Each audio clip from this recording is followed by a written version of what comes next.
श्यामली जी हैदराबाद से। राधे राधे महाराज जी। महाराज जी ने इंग्लिश में लिखा है, ये कह रहे हैं कि पिछले कुछ समय से इनका वजन बहुत बढ़ गया था, एक किसी बात पे है महाराज जी।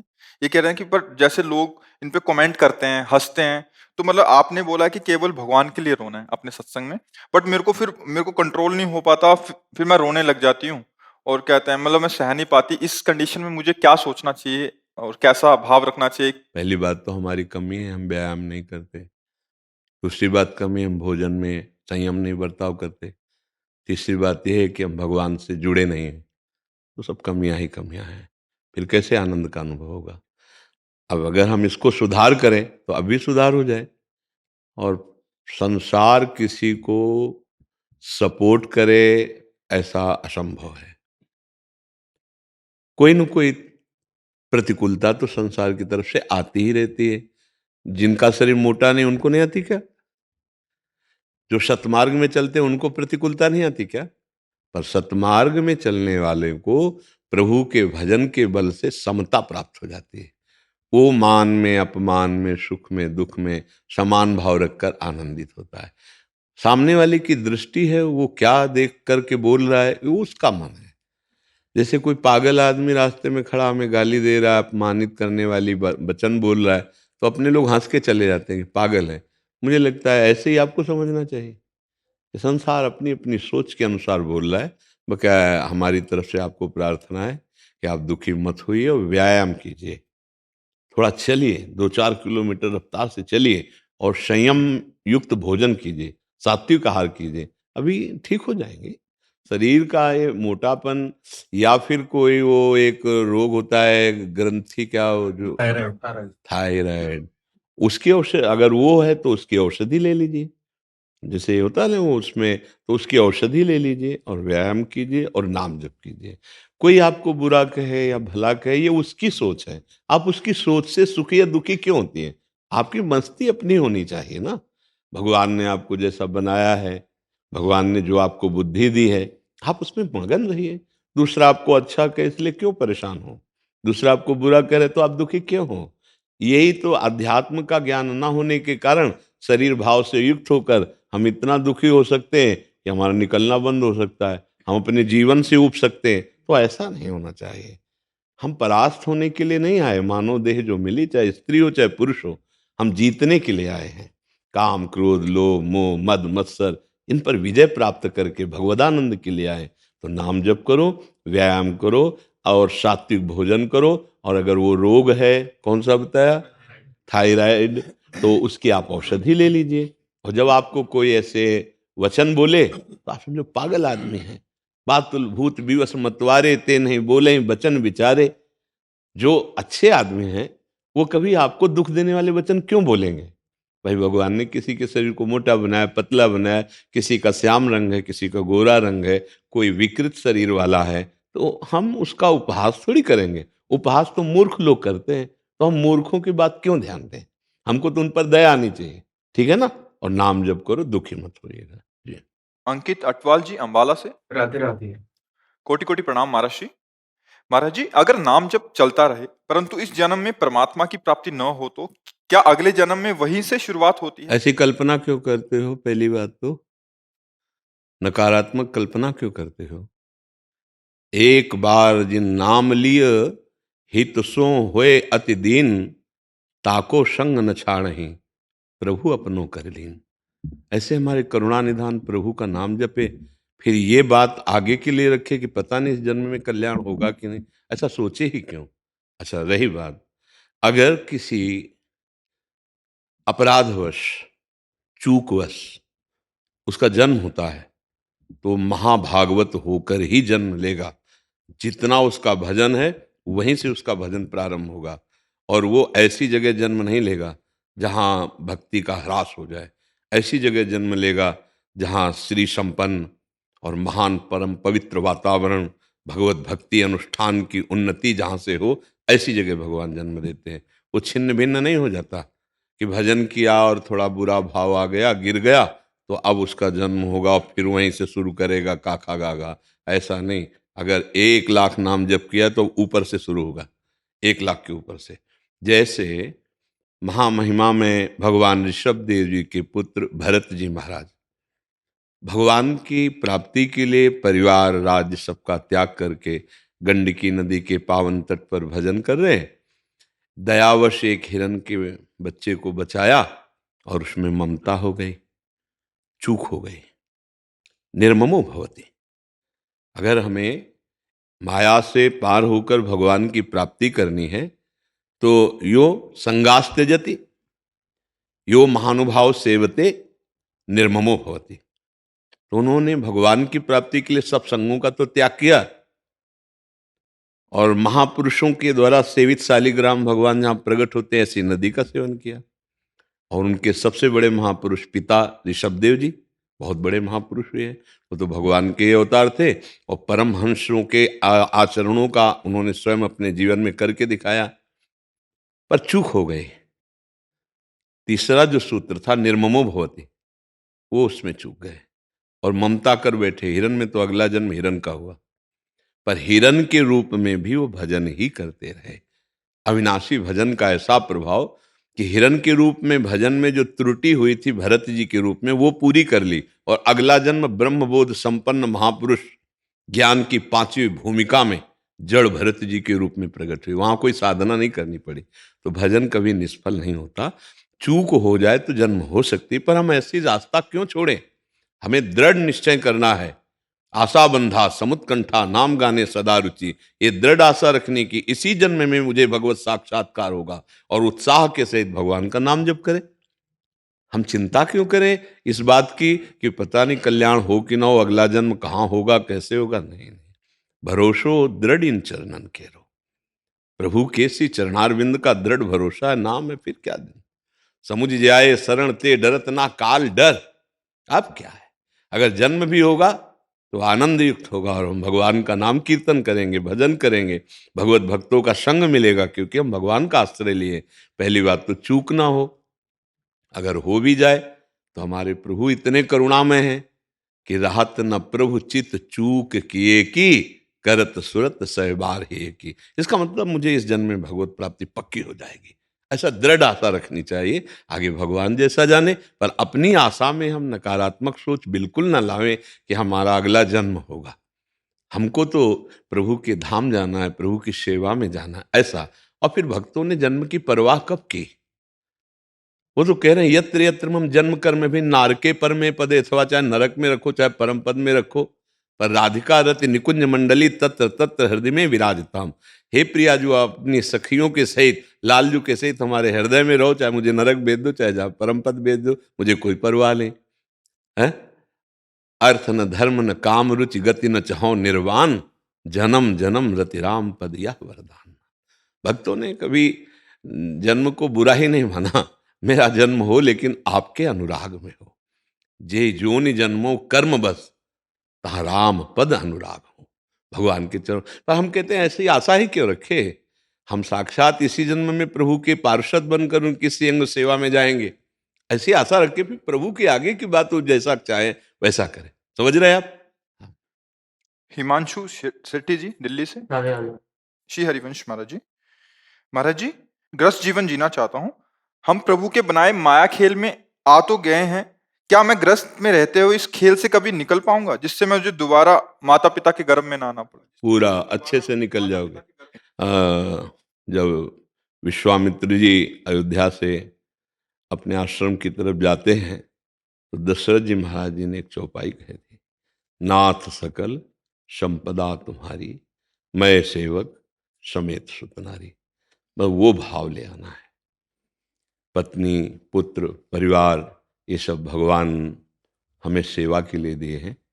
इनमें भगवत भाव कर करके नाम जपते हुए खूब मेहनत से धर्म पूर्वक धन कमाकर उनकी सेवा, बड़े बुजुर्ग माता पिता की सेवा, और अपने हृदय में बार बार भगवान के स्मरण का स्वभाव बनाना। अभ्यास योग युक्तेन चेतसा नान्यगामिना। ऐसा हम अभ्यास करें कि हमारा चित्त बार बार राधा राधा राधा राधा ऐसा रटने लगे। तो नाम चल रहा है और हम अपना काम कर रहे हैं और वो कर्म भगवान को समर्पित कर रहे हैं, और प्राप्त उससे जो फल है उसका धन आदि, उससे हम परिवार की सेवा कर रहे हैं। और अगर हमें लगा कि 4 रोटी हमसे बच रही हैं तो हम औरों की सेवा में लगा देते हैं, निश्चित भगवत प्राप्ति हो जाएगी। दोनों मार्ग भगवत प्राप्ति में समर्थ हैं, विरक्त मार्ग और गृहस्थ मार्ग। गृहस्थ मार्ग में जीव मार्ग को ना जानने के कारण फंस जाता है, तो क्या विरक्त मार्ग में नहीं फंस जाता है? फंसाव तो दोनों में है। दोनों को ज्ञान प्रवीण होना पड़ेगा, राग रहित होना पड़ेगा। ऐसा नहीं कि वो विरक्त हो गया तो भगवान को प्राप्ति ही हो जाएगा। नहीं, नहीं। बिन विवेक वैराग भक्त बिन सत्य नये को मानो, भगवत विमुख कपट चतुराई सो पाखंड जानो। वो पाखंड में भी फंस सकता है, भक्ति का रोग है। भक्ति भी रोग युक्त हो जाती है, दम्भ और पाखंड रूपी रोग हो जाता है। तो गृहस्थी में बहुत दैन्यता से अगर चले तो निकल सकता है। भगवान का आश्रय और परिवार को भगवान का स्वरूप समझना और अपने कर्तव्य पर ध्यान देना, पारिवारिक जनों के कर्तव्य पर ध्यान ना देना। जैसे हम सेवा कर रहे हैं माता पिता को, वो हमारे लिए कटुवचन बोल रहे हैं, तो हम उनको ऐसा बोलना चाहिए कि नहीं बोलना चाहिए, इस पर हम नहीं जाएंगे। अब हमको क्या करना चाहिए? हमको सहना चाहिए और उनकी सेवा करनी चाहिए। ऐसे पत्नी है, ऐसे पुत्र परिवार, हम उनको जितना हमारा अधिकार है उपदेश करेंगे, सुधारने की चेष्टा करेंगे। नहीं सुधरेंगे, भगवान पर छोड़ देंगे। हम रोएंगे नहीं, हम द्वेष नहीं करेंगे, हम लड़ाई नहीं करेंगे। अगर हम ऐसे भाव से, गंभीर भाव से नाम जप करते हुए चले तो पूरा परिवार का कल्याण हो जाएगा। प्रणत कुटुंब पाल रघुराई, बड़ा आनंदमय गृहस्थ जीवन हो जाएगा और भगवत प्राप्ति तो निश्चित हो जाएगी, क्योंकि भगवान को कर्म समर्पण करना और भगवत स्मरण करना, भगवान के आश्रित रहना, यही तो भगवत प्राप्ति का स्वरूप है। समझ पा रहे हैं आप? कोई नशा मत कीजिए, गंदे पापाचरण मत कीजिए, नाम जप कीजिए और धर्म पूर्वक धन कमाइए। प्रधानता धर्म की रहे, धन की नहीं। जहां धन की प्रधानता हो जाती है वहां अधर्म होने लगता है, पापाचरण। पापाचारी कभी भगवान का भजन नहीं कर सकता। पापवंत कर सहज स्वभाव, भजन मोर ते भाव न काऊ, जो पे दुष्ट हृदय सोई होई, मोरे सन्मुख आव की सोई। तो ये इतना ध्यान रखें, ये प्रतिकूलस्य वर्जनम श्री कृष्ण अनुकूल्येन, प्रभु के अनुकूल चलें, प्रतिकूल आचरणों का त्याग करें और सद आचरण। ये तो सर्वाणि कर्माणि मयि सन्न्यस्य मत्पराः, सारे कर्म भगवान को समर्पित करके भगवत परायण नाम जप कर रहा है, वो तो संत है। गृहस्थ में रहते हुए उसे भगवत प्राप्ति हो जाएगी। समझ पा रहे हैं आप? परोपकार का वर्णन बहुत आया है जी। धर्मशास्त्र में भी कहा है, यत्र यत्र तत्र सर्वत्र शास्त्रे च परोपकार वर्णिता वर्तते। गुरु जी, एक चीज ये है कि परोपकार है क्या? पर है प्रकृति, प्रकृति के सिवा पर और कुछ है नहीं। परमात्मा है स्वा। देखो, सबसे बड़ा परोपकार ये पर है स्थूल शरीर, पर है सूक्ष्म शरीर और पर है कारण शरीर। इन तीनों को माया मुक्त कर दो, वही उपकार हो जाएगा। स्वा में स्थित हो जाओ, सबसे बड़ा परोपकार। अगर इसको सुधार लिया तो फिर प्रकृति का अपने आप सुधार हो जाएगा। आप भगवत तत्व के ज्ञाता या भगवत प्राप्त हो गए, सतरति सतरति सा लोकांतार्यति। बिल्कुल व्यवहारिक भाषा नहीं, क्योंकि आप परमार्थ के प्रतीक हैं। ये तीनों शरीर माया जनित है, प्रकृति से बने हुए हैं। प्रकृति पर है, आत्मस्वरूप स्वा है। स्वा में स्थित हो जाओ, इस पर का त्याग करके। ये बहुत बड़ा परोपकार कर दिया कि बार बार जन्म मरण के बंधन से मुक्त हो गए।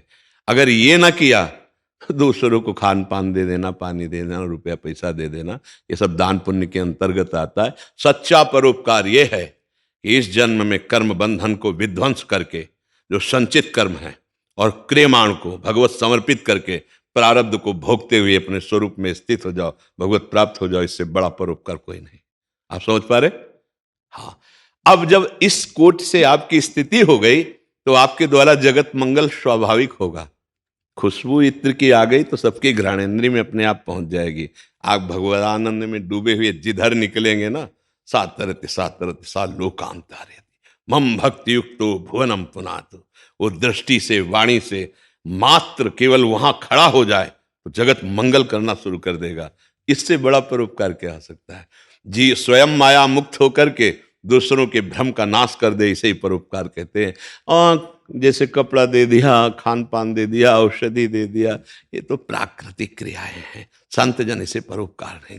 परोपकार यही है, उसे भगवान में स्थित कर देना। तो पहले स्वयं स्थित हो, इन तीनों शरीरों का राग त्याग करके सच्चिदानंद में स्थित हो गया। अब वो महापुरुष जगत मंगल के लिए जिधर से निकलेगा उधर परम मंगल होगा। आपके प्रश्न के अनुसार, आप जैसे प्रश्नकर्ता के लिए यही उत्तर है। अगर परोपकार करना है तो अपने को मुक्त कर लो इन तीनों शरीरों के बंधन से। तो तीनों लोकों पर विजय प्राप्त किया हुआ महापुरुष कहा जाता है।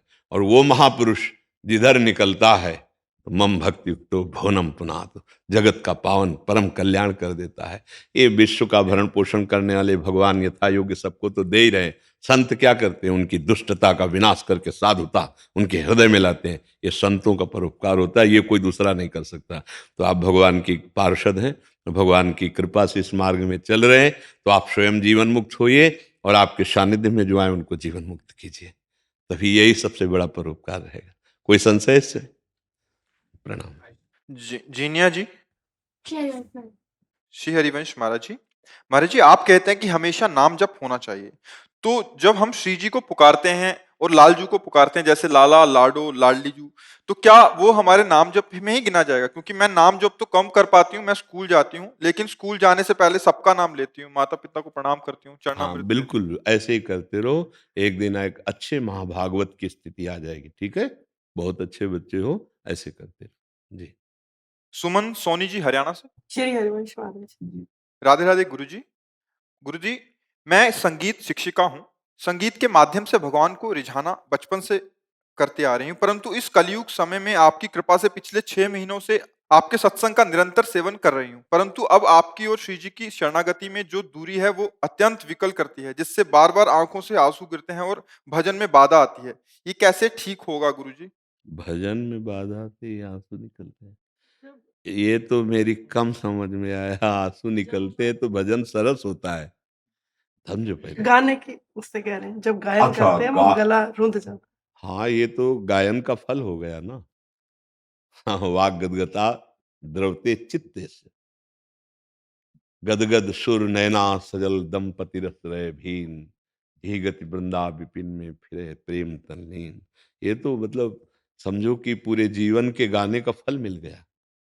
अगर हमारी आवाज अवरुद्ध हो गई, आंखों से आंसू आ गए और हमारा चित्त द्रवित हो गया, तो मतलब काफी कृपा हो गई है भगवान की। अब हम धीरे धीरे भगवान के नजदीक होते चले जा रहे हैं। गदगद कंठ नयन बहा नीरा, ये तो भगवत भक्ति का स्वरूप है। पर हम अपनी संपत्ति को छिपाएं।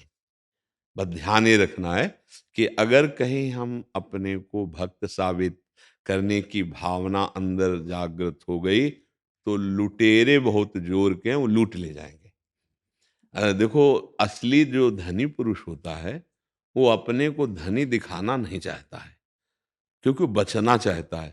और अगर 1,000-500 रुपया जेब में हुए तो 10 रुपए की चीज लेने पर बड़ा नोट निकालेंगे, जिससे समझ में आए कि हम धनी हैं, क्योंकि वो धनी है नहीं है। और जो धनी होगा वो कोशिश करेगा कि सामने वाला यही जाने कि हम कर्जा लेके काम कर रहे हैं, क्योंकि अपने को बचाना है। ऐसे ही जो भगवत प्रेम का मार्ग है, इसमें बहुत छुपाने का मार्ग होता है कि हमारी भक्ति कहीं प्रकाशित ना हो जाए। और जब भगवान प्रकाशित करते हैं तब वो इतनी महान ज्वाला होती है कि अगर पतिंगा आदि बुझाने के लिए आए तो स्वयं भस्म हो जाएंगे, उसका कुछ नहीं बिगाड़ पाएंगे। तो जब तक भक्ति दीपक है तब तक संभल करके अपने को बचा के रखे, क्योंकि इसमें पतिंगे झपटेंगे और दीपक की लौ को बुझा देंगे। काम क्रोध लोभ मोह मद मत्सर, और जब भक्ति ज्वाला रूप धारण करती है तो ये सब भस्म हो जाते हैं, कोई भी विकार हृदय में नहीं रहता। अच्छा, गायन कला में एक सावधानी की विशेष जरूरत होती है कि गायन कला में रजोगुण उत्पन्न होता है, रजोगुण की वृत्ति, और इसमें काम की बहुत वृत्तियां उदय हो सकती हैं। अगर उसको हम शासन में लें और भक्ति परक कर लें तो ये भगवान के रिझाने का बन सकता है। नहीं, जहां संगीत में आह्लाद उत्पन्न होता है तो रजोगुण की तरफ ले जाता है, और रजोगुण से काम का प्रादुर्भाव होता है, और काम ही समस्त विकारों का मूल होता है। वो गिरा देता है, प्रायः गिरा। ये मतलब आप ये समझो, शास्त्र और हृदय दोनों से मिला के कह रहा हूं कि जिस समय हम गायन कला में निपुण होते हैं तो एक गायन में संगीत में आह्लाद होता है। वो आह्लाद यदि प्रभु की तरफ करके गाया जाए और प्रभु से लिया तो वो भक्ति बन जाता है, और वो आह्लाद यदि इधर गिर गया तो वो काम बन जाता है। ये फिर काम की तरफ वृत्ति चली जाती है। देखो ना, गायन काम में भी तो है ना, कामवर्धक गायन भी तो है ना, कामवर्धक संगीत भी तो है ना, कामवर्धक नृत्य भी है तो है, राम चरणारविंद की प्रीतिवर्धक गायन भी है, प्रीतिवर्धक नृत्य भी है। प्रीतिवर्धक इधर हो गया और इधर हो गया कामवर्धक।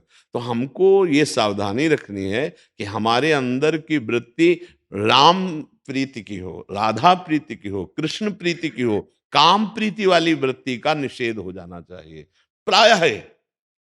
प्रायः मतलब ये सार्वभौम सिद्धांत बात है, क्योंकि संगीत आह्लाद प्रकट करता है। अब देखो ना, झूमने लगेंगे आप। अब वो कामवर्धक है या भक्तिवर्धक है, अब इसमें देखना है। वो संगीत भक्तिवर्धक हो तो हमारे जीवन का परम लाभ हो गया, अगर कामवर्धक हो तो खतरे में पड़ गया मेरा संगीत भी और मेरा जीवन भी। वो आह्लाद को संभालना है। वो जो आह्लाद संगीत से प्रकट होता है, वो आनंद समुद्र की तरफ जाना चाहिए, ना कि माया समुद्र की तरफ। प्रायः चूक हो जाती है और माया समुद्र की तरफ हो जाता है। और जब माया समुद्र की तरफ जाता है तो काम, क्रोध, लोभ, मोह, मद, मत्सर फिर इनमें बदल जाता है। प्रधानता लोक रिझावा, प्रधानता धन, प्रधानता शरीर सुख, संगीत व्यर्थ हो गया। प्रधानता भगवान को प्रसन्न करना, आह्लाद भक्ति युक्त हो जाना, भरोसा प्रभु का दृढ़ हो जाना, संगीत का फल मिल गया। देखो देवर्षि नारद जी के हाथ में हर समय वीणा लिए रहते हैं। स्वयं समस्त जगत को बुद्धि प्रदान करने वाली देवी सरस्वती जी वीणा लिए रहती है। जिन महान भागवतों को देखो, कोई करताल, कोई मृदंग, कोई ढप, इन संगीतों के द्वारा वो भगवान के आनंद में मगन हो रहे हैं। वही संगीत का प्रयोग कामानंद में, विषयानंद में, जगत की तरफ। तो अगर भाग्यशाली है तो उसे भगत बन करके भगवान को रिझाता है, नहीं तो फिर वो जगत को रिझाते हुए फिर माया के ही बंधन में फंस जाता है। संगीत एक अद्भुत साधना है जो भगवत प्राप्ति करा सकती है। संगीत एक अद्भुत आह्लाद है जो विक्षिप्त को भी नचा सकता है। टेंशन में है, परेशान है, बड़ी समस्या है, और संगीत सुर, वो भी झूमने लगेगा, है नहीं, आह्लाद उसको भी आने लगेगा। तो संगीत एक साधना है, इसकी साध्य वृत्ति भगवदानंद है। अगर भगवदानंद की तरफ ये न गई तो फिर कामानंद में, विषयानंद में फंसा देगी। तो हमें सावधान रहना विषयानंद से और उसका मोड़ कर देना भगवदानंद की तरफ। तो फिर ये दशा तो आ ही जाएगी। अश्रु प्रवाह होना, गदगद कंठ हो जाना, गाते गाते आपका गायन रुक गया, ये फल मिल गया आपको गायन का। सामने प्रभु के भाव है, अब आगे गाया नहीं जा रहा, आप शिथिल हो गई, एक कृपा हो गई, मतलब जीवन सार्थक होने जा रहा है, धन्य होने जा रहा है। बिन रोए किन पाइया प्रेम प्यारा मीत, असलियत में यदि प्रभु के लिए रोना आ जाए, रुदु सुश्रम राजन कृष्ण दर्शन लालसा, इससे बड़ा लाभ क्या मिल सकता है। संगीत का यही लाभ है कि हम प्रभु के लिए रोने लगे, हम प्रभु के लिए तड़पने लगे। काश पाठक जी, मध्य प्रदेश से। श्री हनुमान। गुरुदेव सादर प्रणाम। गुरुजी, सन 2018 से लगभग प्रति माह श्री जी एवं ठाकुर जी का दर्शन पाने का भाग्य प्राप्त होता है। अब सुख दुख सब इनकी मर्जी लगती है, किंतु मन की जिज्ञासा यह है कि मुझे अब हर राह में दिखाई देने वाले गाय, पक्षी, पागल व्यक्ति, अपंग व्यक्ति, पीपल के पुराने वृक्ष जैसे जीवों पर अचानक प्रभु का आभास होता है और उनको नमन करता रहता हूँ। हर दिन सभी राह में मिलने वालों से ये होता है कि उनमें भी ऐसा भाव आता है, ऐसा इनका कहना है। परेशानी क्या है? ये तो बहुत बढ़िया है, अच्छा है। धीरे धीरे इस भाव को इतना बढ़ाओ कि चराचर जगत अपने आराध्य देव का स्वरूप दिखाई देने लगे। हाँ, बहुनाम जन्म नावंते ज्ञानवान माम प्रपद्यते वासुदेवा सर्वमित्सा महात्मा सुदुर्लभा। सब जगह कृष्ण दिखाई देने लगे, राम दिखाई देने लगे, हरि दिखाई देने लगे। भगवान की कृपा है, आप उसको और बढ़ाइए। हाँ, सब पूरे जगत में बढ़ा, जड़ चेतन जग जीव जत सकल राम में जाने। सब में मेरा प्रभु विराजमान है, केवल पीपल में ही नहीं है, केवल गाय में ही नहीं है, हाँ, वो चराचर जगत में विराजमान है। जब ऐसा आप कर लोगे तो जीवन मुक्त महात्मा हो जाओगे, पैंट शर्ट में भी महात्मा हो जाओगे। स्थिति बढ़िया। नाम जप करो, कोई गंदा आचरण मत होने पावे, और सब में ऐसा भगवत भाव करो जैसा आप कह रहे हैं कि मेरे अंदर ऐसा भाव है, और आगे बढ़ते जाओ। अभी तो बहुत बड़ा कार्य है ने? अभी तो कुछ ही जगह भगवत भाव कर पाए हो, सब जगह यही भाव फैलाना है। हाँ, देखो गोस्वामी जी कैसा सुंदर भाव, सिय राम मैं सब जग जानी, करऊं प्रणाम जोरी जुग पानी। सब संसार को सिया राम में और प्रणाम कर रहे हैं। चिद चिद लक्षणम सर्वम राधा कृष्णमयम जगत। राधे श्याम में पूरी सृष्टि, सिया राम में पूरी सृष्टि। हम ऐसे चले और अहंकार ना करें। इसमें एक और बात है कि मैं तो सब में भगवत भाव करने वाला महात्मा हो गया हूं या बहुत ज्ञान हो गया है, फिर माया ऐसा फंद रच देगी कि जान पाना मुश्किल हो जाएगा। हाँ, अहंकार से फिर भगवत मार्ग में बाधा पैदा हो जाती है। तो दैन्य रहिए और आगे बढ़ते रहिए इस मार्ग। जी, शशि मोहन पांडे जी मैनपुरी से। राधा वल्लभ जी। कोटि कोटि प्रणाम महाराज श्री। महाराज श्री, आपकी कृपा बहुत बरस रही है। हमारी छोटी सी श्री जी की कुटिया में मैं जब भी घर आता हूँ तो यही सुनने को मिलता है कि राधा राधा बोलो। महाराज जी, मेरा यही प्रश्न है कि मेरा धाम में आना बहुत कम होता है, साल में 1-2 बार आता हूँ, पर इस शरीर की पत्नी को श्री जी की कृपा से हर महीने भेज देता हूँ। वो मुझे साथ लाने की बहुत जिद करती है, पर मैं नहीं आ पाता। गुरुदेव, बार बार धाम आने को मना करना ये मेरा कोई अपराध तो नहीं बन रहा? नहीं नहीं, ऐसा कोई अपराध नहीं है। मान लो पत्नी आ रही, वो भी ना आवे, हम कह रहे हैं वो भी मान लो ना आवे, और आप ईमानदारी से भगवान की भक्ति कर रहे हो, नाम जप कर रहे हो, साल 6 महीने में जब मन आया तब आप यहाँ दर्शन करने आ गए। बस खास बात है कि आपके आचरण सही हैं, आप भगवान का भजन कर रहे हो, तो धाम की कृपा आप पे है। घर बैठे धाम का दर्शन होने लगेगा अगर सही भक्ति करने लगो ना। धाम कोई जड़ वस्तु थोड़ी है। बहुत दूर देश से ऐसे सामने धाम दिखाई देगा। भाई जी महाराज गीता वाटिका में, राधा बाबा गीता वाटिका में, और ये गिरिराज और वृंदावन की शोभा में नहीं रखते। हमारा चिंतन सही होना चाहिए। अब धाम भी आए, आपका चिंतन सही ना हो, यहाँ गंदी बात हो जाए, पापाचरण हो जाए तो पाप ही बढ़ जाएगा। धाम आ रहे हैं, आप भजन कर रहे हैं, अब आइए, स्वागत है आपका। लेकिन आपकी इच्छा अगर नहीं, आपका संयोग नहीं बैठता, आप साल 2 साल में एक बार आ जाइए, पर वहाँ अच्छे आचरण कीजिए, नाम जप कीजिए, भगवत चिंतन कीजिए। जैसा आपने कहा, हम कुटिया में प्रवेश करते, श्री जी की बड़ी कृपा, राधा राधा ही सुनाई देता है, तो बहुत सुंदर बात है। आप उसके लिए चिंता, आना जाना ये बाहरी बात है। हमारा चित्त जुड़ा है प्रभु से, बात समझे? हमारा जिह्वा नाम से जुड़ी है। हम मस्तक झुकाते हैं श्री धाम वृंदावन को। कभी आ गए, जीवन में 1-2 बार आ गए, उतने से भी काम चल जाएगा।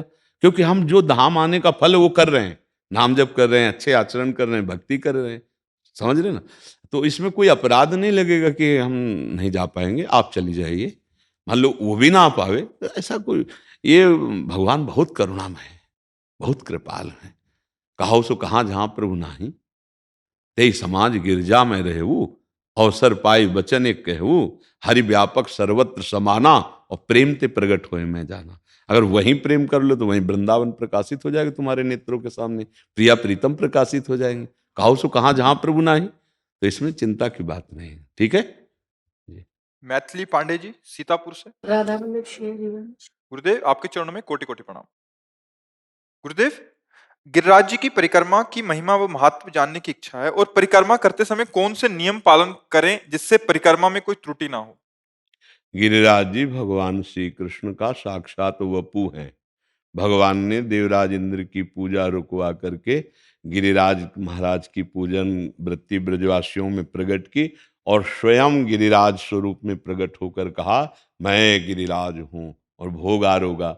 और उसी समय भगवान ने गिरिराज जी की परिक्रमा पूरे ब्रजवासियों से कराई। ये जो 21 किलोमीटर में गिरिराज जी महाराज विराजमान है, ये साक्षात श्री कृष्ण वपु हैं। मतलब ये शिला यहाँ से कभी ले नहीं जाई जाती। ब्रज के बाहर कोई गिरिराज जी की शिला कभी भूल न करे ले जाने की, नहीं महत अपराध लगता है। और यहाँ जो परिक्रमा दी जाती है तो दाहिनी तरफ गिरिराज जी होते हैं पूरी परिक्रमा। जब हम परिक्रमा देंगे तो दाहिनी तरफ आराध्य देव गिरिराज जी होते हैं। तो इधर लघु शंका न करे, इधर थूके नहीं, इधर कुल्ला न करे, लघु शंका कुल्ला बाईं तरफ करे, और पूरे गिरिराज जी में मौन परिक्रमा दे या नाम कीर्तन करे। बीच में कोई प्रपंच की बात न करे, कोई नशा न करे। जैसे अज्ञानी जन है, नहीं जानते हैं तो मसाला खा लिया या बीड़ी सिगरेट पी, ऐसा नहीं। परिक्रमा मतलब पूजा हो रही है। भले एक बार परिक्रमा दो, लेकिन नंगे पैर परिक्रमा दो, क्योंकि पूजा में जूता पहन के थोड़ी जाते हैं। तो हम गिरिराज जी की परिक्रमा कर रहे हैं, नंगे पैर करें। दाहिनी तरफ कोई लघुशंका, मलमूत्र का, कुल्ला आदि का त्याग न करे, बाईं तरफ करे, और मौन व्रत धारण करते हुए नाम जप करे, या नाम कीर्तन करते हुए। अगर चर्चा हो तो भगवत चर्चा हो, नहीं तो मौन। ऐसी पूरी परिक्रमा कर ले तो वो 84 लाख योनियों में नहीं जाएगा।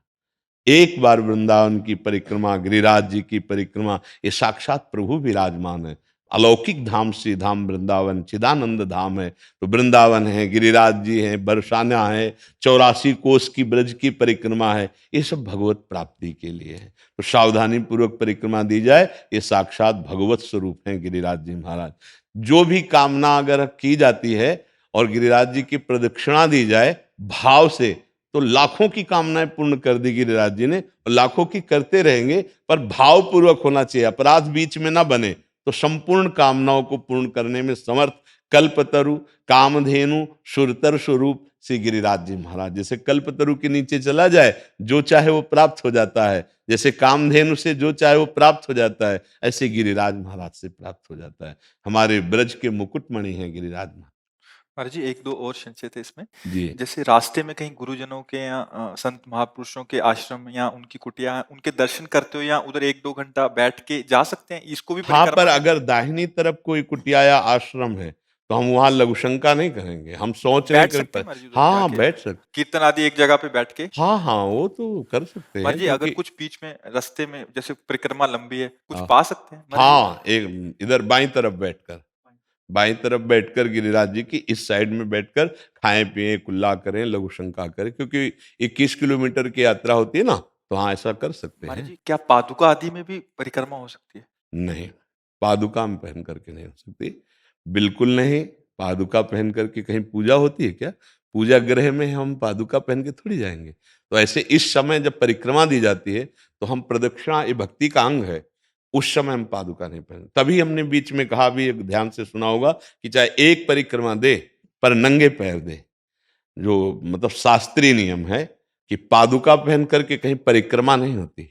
जा सकते हो, आप मान लो गिरिराज जी गए हो तो पादुका पहने जा सकते हो, लेकिन जहां परिक्रमा उठाई तो पादुका हटा देनी चाहिए, नंगे पैर देना चाहिए। महाराज जी, एक और संशय। जैसे कुछ वृद्ध जन होते हैं, 70-80 साल की उम्र हो गई है, चल नहीं पा रहे, क्या टमटम आदि से वो बैठ के नंगे वो पैर दर्शन करना माना जाएगा। पूरे गिरिराज जी का दर्शन हो रहा है टमटम में, रिक्शा में बैठकर। रिक्शा और टमटम में बैठ करके प्रदक्षिणा नहीं मानी जाएगी। वो दर्शन कर रहे हैं आप गिरिराज जी की तलहटी के आसपास। गिरिराज जी का बड़े भाग्यशाली है वो भी। अंदर से ऐसी भावना कर ली जाए कि महाराज जी हम परिक्रमा कर रहे हैं, क्योंकि हमारा इतना शारीरिक हाँ, तो फिर उसमें तो अगर यहाँ ना भी आवे तो भी परिक्रमा का फल मिल जाएगा। ये तो गिरिराज जी आने की बात है। मान लो 1000 कोस दूर है और वो गिरिराज जी का दर्शन कर चुका है एक बार, और प्रदक्षिणा एक बार कर चुका है और वृद्ध है, तो 10 मिनट बैठकर एकांत भाव में आया, एकाग्रता पूर्वक, और प्रणाम करके प्रदक्षिणा शुरू कर दी मानसिक, तो उसको वही फल मिलेगा। ये भी बात है, पर इतनी एकाग्रता सिद्ध पुरुषों में होती है। अब मन तो एक सेकंड में कितना चंचल है, कहां से कहां पहुंच जाता है। पूरी गिरिराज जी की परिक्रमा पूरी एकाग्रता से अगर मानसिक दे दी जाए, तो वो भी प्रगट परिक्रमा का ही फल प्रदान करेगा। पर बड़े भाग्यशाली, जैसे अब शरीर वृद्ध है या शरीर में दम नहीं है चलने की, तो वो गाड़ी में बैठ करके, मतलब रिक्शा गाड़ी वो नहीं होती, टमटम हाँ या टमटम साइकिल आदि, आदि। हाँ। तो वो दर्शन है। देखो, इसमें खास बात, जब हम कष्ट सहकर श्रम पूर्वक परिक्रमा करते हैं, तो हमारे पाप नष्ट होते हैं। जो तप है, जो कष्ट पूर्वक किया जा रहा है, वो हमारे पापों को नष्ट कर रहा है। और पाप जब नष्ट होते हैं, हृदय निर्मल होता है, तो फिर हमें सुख की प्राप्ति होती है। हमें जो दुख मिलता है वो हमारे पाप कर्म है। इसीलिए कष्ट पूर्वक ये साधना की गई है। नंगे पैर ब्रज 84 कोस की परिक्रमा, नंगे पैर गिरिराज जी की परिक्रमा। अब जैसे 84 कोस की परिक्रमा अपने लोगों ने लगाई, तो कोई पादुका थोड़ी पहनी है, सावधानी रखी गई। तो ये कष्ट पूर्वक तप है, जिससे भगवान प्रसन्न होते हैं, हमारे पाप नष्ट होते हैं। अब फिर सामर्थ्य नहीं है, तो वैसे तो आजकल प्राय सामर्थ्यहीनता ही प्रकट हो रही। जूता मोजा कार, और इसमें जो है ना, तो वो कोशिश करेंगे पैदल चलने की थोड़ी, वो तो कार से ही देख रहे को। अगर ये हो कि कार से घूमने से फल मिल जाएगा, तो जो कुछ परिक्रमा लग भी रही वो भी बंद कर देंगे। तो खास बात यह है कि जितना तुम शरीर को कष्ट देते हुए नंगे पैर परिक्रमा दे रहे हो, उसका तो फिर अलग ही स्वाद मिलेगा। निश्चित निश्चित बहुत कृपालु गिरिराज जी महाराज है। कोई केवल दर्शन कर रहा है, कोई गाड़ी से केवल दर्शन करके आया, वो भी भाग्यशाली, पर परिक्रमा की तुलना नहीं हो सकती। जो नंगे पैर परिक्रमा गिरिराज जी की लगा रहे हैं, उनकी तुलना गाड़ी और रिक्शा इससे नहीं हो सकती। वो अहोभाग्य है। पर कोई नशा ना करें। प्राय हमने देखा है कि गलती कर देते हैं, जैसे बीड़ी सिगरेट और तम्बाकू मसाला खाया कि भाई इतना वो मेहनत कर रहे हो, त्रुटि भी कर रहे हो, ठीक नहीं है। अरे कम से कम 5 घंटे गिरिराज जी की परिक्रमा लगी, तो 5 घंटे नाम जप करो, 5 घंटे तो कोई नशा मत करो, 5 घंटे तो कोई गंदी बात मत करो, कोई गंदा चिंतन ना करो, तो उसका लाभ मिलेगा। तो कष्ट पूर्वक जो गिरिराज जी या वृंदावन की परिक्रमा होती है, विशेष लाभदायक होती है। महाराज जी एक कोई संशय ना रह जाए इसलिए पूछ हाँ। रहे हैं महाराज जी। जैसे अभी हम कभी गिरिराज जी आदि जाते हैं, क्योंकि कुछ संत जन आए एक एक दो दो परिक्रमा करते हैं, उनके पैरों के नीचे तो जी। सॉक्स आदि डाल लेते हैं। हाँ, तो वो सॉक्स क्या है आदि कि वो 2-2 3-3 जो परिक्रमा करते हैं, वो जूता नहीं पहनते, वो कपड़े की पट्टी बांधते हैं, क्योंकि घाव हो जाते हैं। तो उस घाव की स्थिति में भी उनको अपने नियम पूरे करने हैं। तो वो कपड़े की पट्टी बांध लिए या ऊन के कपड़े का ऐसा कोई, उनका उद्देश्य जूता पहनना नहीं है। उनका उद्देश्य कि हमें गिरिराज जी की प्रदक्षिणा देनी है, पर अब पैरों में घाव हो गया। पहले अधिकतर हर जगह रज होती थी परिक्रमा में, अब प्राय कंक्रीट वाली ये रोड है, तो बहुत गर्म होने पर भी त्वचा कट जाती है, और वो दिन में 3-3 बार लगाते हैं, मान लो 24 घंटे में 3 बार, तो वहां घाव बन जाते हैं। अब उनको अपना नियम पूरा करना है, तो मोटी कपड़े की पट्टी बांध ली या ऊन के ऐसे धारण कर लिए, वो उनके लिए है, उनका निषेधात्मक नहीं है।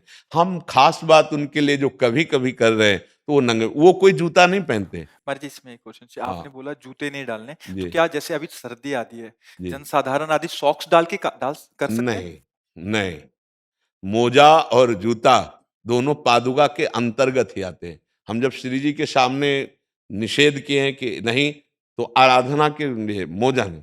अब जैसे वही मोजा पहनकर लघु शंका की है आपने, वही मोजा पहन करके आप अन्यत्र भी, अब वही मोजा पहनकर ठाकुर जी के सामने, मुझे तो अच्छा नहीं लगेगा। हाँ भाई, एकदम ऐसी परिस्थिति है तो नए मोजा जो लघुशंका सोच आदि में नहीं है, और वो पहने हो, तो बात अलग है। जैसे गुरजन वयोवृद्ध बीमार शरीर, तो वो धारण किए, पर नए मोजा, वो मोजा पहनकर वो बाथरूम नहीं जाएंगे। हाँ, अगर कोई ऐसी परिस्थिति है, तो ऐसा नए मोजा पहन करके फिर ऐसा कर सकते हैं। पर हमें लगता है कि अगर शरीर काम कर रहा हो, रोगी ना हो, तो कष्ट पूर्वक गिरिराज जी या वृंदावन की परिक्रमा लगानी चाहिए, जिसमें नंगे पैर हो तो और अच्छा है। जैसे बिहारी जी राधा वल्लभ जी के दर्शन के लिए है, तो हमें तो नहीं लगता कि कोई श्रद्धावान उनके सामने वही मोजा पहन कर जाएगा जो बाथरूम में, जो शौच आदि या जो अन्यत्र पहने जाते हैं। वहां तो नंगे पैर जाना चाहिए। डेहरी के बाहर उतार दो और फिर लौट कर आकर उनको पहन लो। दर्शन के लिए तो सिर भर जाऊं उचित अस मोरा, सबसे सेवक धर्म कठोरा। हम अपने प्रिया प्रीतम के दर्शन करने जा रहे हैं, धाम के दर्शन करने जा रहे हैं, और हम ऐसा सोचे, उचित तो यह है कि हम सर के बल चल नहीं पाएंगे, नहीं, यहाँ सर के बल चलें। हमारी प्रिया प्रीतम की राजधानी है, हमारे प्रभु का धाम है। जैसे हम अपने गुरुद्वारे में अपने गुरुजनों के यहाँ अत्यंत दैन्य होके जाते हैं, तो गुरु के परम गुरु भगवान विराजमान है, तो हम बड़े भाव से जाएं। पर बकाया जिनका शरीर ऐसा नहीं है, वो नवीन मोजे धारण कर लें, नवीन मोजे धारण कर ले, जो बाथरूम और शौचालय में प्रयोग नहीं किए महाराज गए। जी जैसे आपने बोला ईस्ट के पास, तो महाराज जी ईस्ट और गुरु में भेद नहीं है, तो जैसे गुरुजनों के पास आते हैं तो उनमें भी ये नियम लागू हाँ, होगा? जैसे अपने यहाँ की नियम है कि छोटा बच्चा है, अब उसको नहीं ज्ञान है ना, उसके मोजे होने चाहिए। दूसरा बीमार और वृद्ध है, उसके नहीं उतराने हैं, क्योंकि उसका शरीर बहुत कमजोर है, और इतनी देर में वो ठंड में युक्त हो जाएगा तो पीड़ा पहुंच जाएगी। लेकिन जवान है तो बिलकदाब पहन करके नहीं आना, आप नंगे पैर आइए और आप कष्ट सहिए। ये प्रणाली पवित्र होने के लिए। अब जैसे वृद्ध मूर्ति है, अब उसको आप कह दो कि मोजा उतार दो, तो ठंडी लग सकती है, नीचे से उनको जुकाम हो सकता है, लेकिन जवान आदमी सह सकता है। जवान आदमी को तप करने का अवसर है, तो इसलिए हमने दो को छूट दी है, एक छोटा बच्चा और एक वयोवृद्ध रोगी शरीर। अन्यथा सब मोजा रहित होकर के ही श्री जी के दर्शन करें या गुरु जी के दर्शन करें या परिक्रमा लगाएं। अगर छोटी परिक्रमा करते हैं तो, या बड़ी नहीं कर पाए हैं तो महाराज जी? परिक्रमा तो पूरी 21 किलोमीटर की है, आज चली जाओ छोटी कर आओ, 1-2 दिन बाद फिर चली जाओ बड़ी कर आओ। पर परिक्रमा पूरी तभी मानी जाएगी जब 21 किलोमीटर की परिक्रमा होगी, नहीं तो आधी हुई ना। जी, छोटी कभी कर लें और बड़ी हाँ, उसको हम 2-3 बार में कर सकते हैं कि आज यहाँ से यहाँ तक किया, चले गए, ना मानो सामर्थ्य नहीं, फिर अगली बार यहाँ से यहाँ तक किया, फिर यहाँ से पूरा कर लिया। तो एक परिक्रमा पूरी ऐसी है। जिनका शरीर पूरा साथ नहीं दे रहा, वो थोड़ा-थोड़ा करके कर सकते हैं। 3 बार में कर सकते हैं, 4 बार में कर सकते हैं। बड़े नियत स्थान हैं जिनमें पहचान लगा दी कि हमारी परिक्रमा यहाँ से यहाँ तक हुई, अगली बार आए यहाँ से यहाँ तक कर लिया, फिर यहाँ से यहाँ तक कर लिया। तो ऐसे पूरी परिक्रमा कर सकते हैं, कर सकते हैं। जी। सुलेखा सिंह जी बनारस से। राधा वल्लभ श्री हरिवंश महाराज जी, आपके चरणों में कोटि कोटि प्रणाम। महाराज जी, मुझे पॉलिसिस्ट किडनी रोग है। ये एक असाध्य बीमारी है, ये एक वंशानुगत बीमारी है। डॉक्टर के अनुसार मेरी किडनी सामान्य किडनी से 15 गुना बड़ी है। विगत 4 वर्षों से मैं इस बीमारी से जैसी आपकी है वैसे इस शरीर की भी है, ये भी वंशानुगत माँ के गर्भ से आता है। गुरुदेव, इस ये डर बना रहता है कि ये हमारे बच्चों में ना आ जाए, बस इसी वजह से मन बहुत घबराता है। काहे को डरना है? तुम्हारे केवल बच्चे अनंत ब्रह्मांडों का पालन पोषण हरि कर रहे हैं। जैसे तुमको दिया है तुम्हारे भाग्य के अनुसार ऐसे बच्चे आए अपने का। ये जरूर कि भगवान उनकी ये रक्षा करें कि उनको तुम्हारा कहीं वंशानुगत रोग न, बहुत भयानक है, बहुत भयानक है। कई बच्चों को हो जाता है, जैसे माँ को होता है ना, तो कई बच्चों को हो जाता है, और बहुत ही ये दुर्दशा वाला रोग है। अवश्य में वो भोक्तव्यम कर्तव्य कर्म शुभाशुभ भोगना पड़ता है, पर मस्ती इसलिए रही कि परम मस्त भगवान सच्चिदानंद से चित्त जुड़ा रहा, इसलिए कोई परेशानी आज भी नहीं है। यद्यपि बड़ी परेशानी, फिर भी कोई भी परेशानी नहीं है। परेशानी वाला चेहरा अलग ही होता नहीं होता? आपको इस चेहरे में परेशानी नजर आ रही है? परेशानी दूर करने वाली बात नजर आ रही है, क्योंकि परेशानी जहां से दूर होती है वहां चित्त को समर्पित कर दिया गया, तो शरीर पीड़ा युक्त रहता है, मन प्रसन्न रहता है।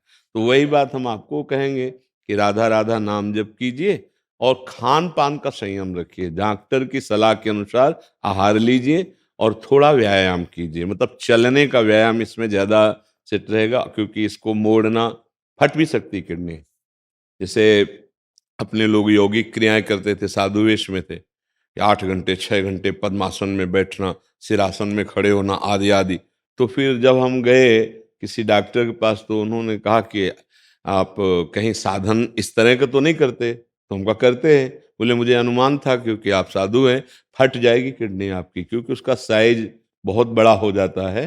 हाँ, बहुत सावधानी की जरूरत, क्योंकि वो गांठें मतलब बहुत बड़ी-बड़ी हो जाती हैं और फिर ज़्यादा नुकसान होने की ज़रूरत है। आज के लगभग 20 वर्ष पहले जब हमको कुछ स्वामी श्री राम सुखदास जी के संतजन वो आए, तो अपने तो अकिंचन थे, तो उन्होंने कहा कि एक बार हम बहुत बड़े डॉक्टर से आपको चेक कराते हैं।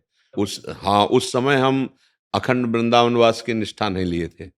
तो वहाँ जब दिन भर पूरा चेक हुआ, तो शाम के बैठाला और कहा बाबा जी हो, इसलिए तुम्हारे पास कोई तो है नहीं, तो हम पूरी बात तुम्ही को बता देते हैं कि तुम्हारी किडनी का साइज इतना इतना हो गया है, और आप बहुत से बहुत 5 वर्ष आपका शरीर चलेगा और आप मर जाओगे। इसलिए आप अच्छे से भजन कर लीजिए और ब्लड प्रेशर दिखाते रहिए और थोड़ा सावधानी पूर्वक भोजन पाए। तुमका हमारे सावधानी क्या, जो भिक्षा मिला उसी से जीते हैं।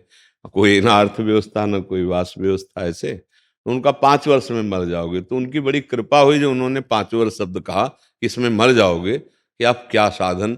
फिर जो आर्त भाव जागृत हुआ, पता है ना, जब गजेंद्र ने देखा कि 1000 वर्ष लड़ते हो गए, अब ग्राह से नहीं छूट पाएंगे, परिवार के भी भाग गए गजेंद्र के, तो उसके आर्त भाव प्रकट हुआ और उसने पुकारा हे हरि, तो बात बन गई। तो ऐसे ही फिर जो आर्त भाव आया, फिर वो बात बनी जो जीवन में कभी साधना से नहीं बनती। तो मुझे लगता है मुझे ये किडनी वरदान मिली है, कि हो सकता है कि जो बात हमारी कई जन्मों में बनती, वो हमारी बात इस किडनी ने बना दी। सच्ची आपको कहते भगवान की विशेष कृपा।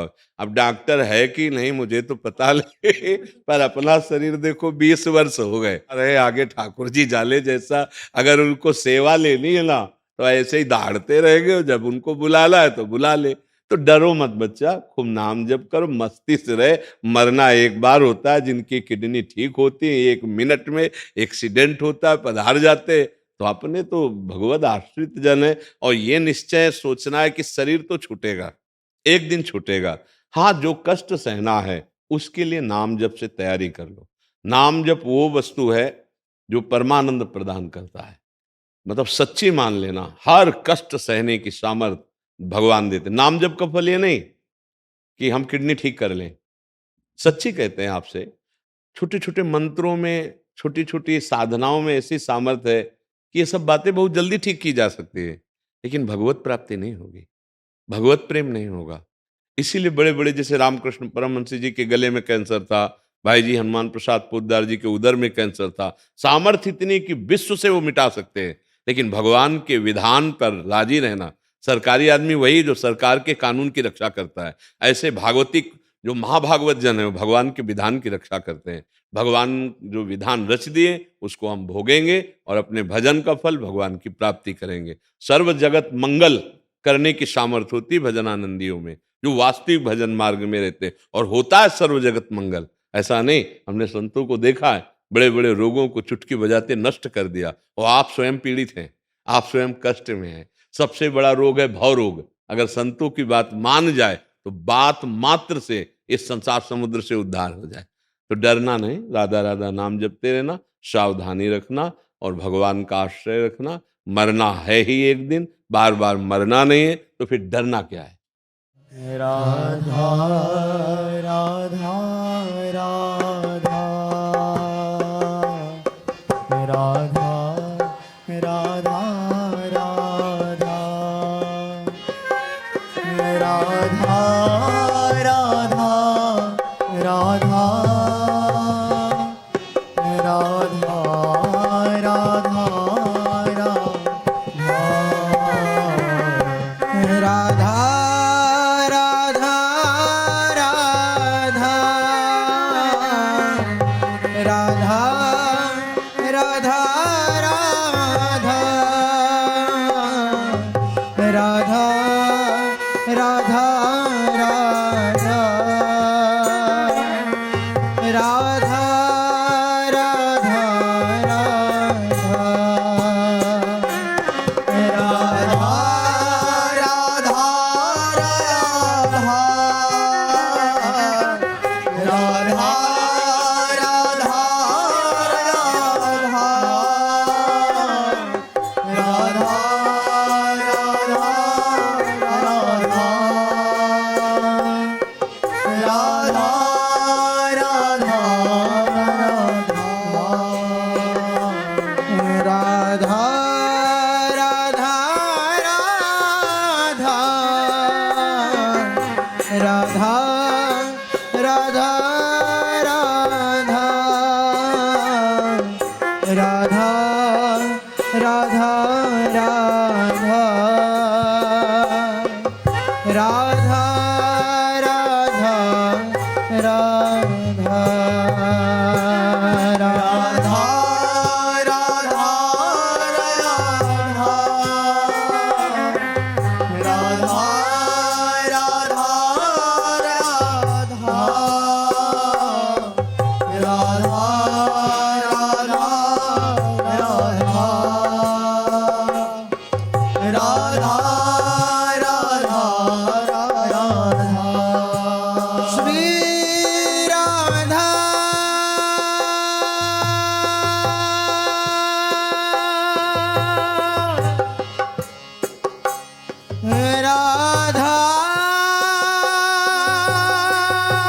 राधा राधा